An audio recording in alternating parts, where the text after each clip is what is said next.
জয় শ্রী কৃষ্ণা, জয় শ্রী রাধারানী। আজ সংক্রান্তি, অর্থাৎ বাংলা মাসের শেষ।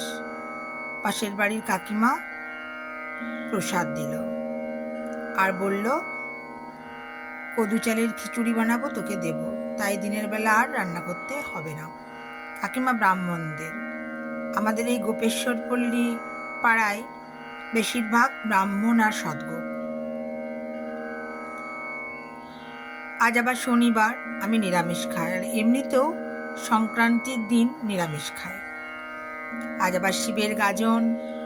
এখানে অনেকে শিবের গাজন দেখতে ষাঁড়েশ্বর শিবের মন্দির যাচ্ছে।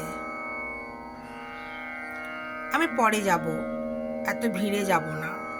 ছোটবেলায় পড়তাম না, আমরা দুটি ভাই শিবের গাজন গাই, ঠাকুমা গেল গয়া কাশি টুকটুকি বাজায়। জয় শিব শম্ভু।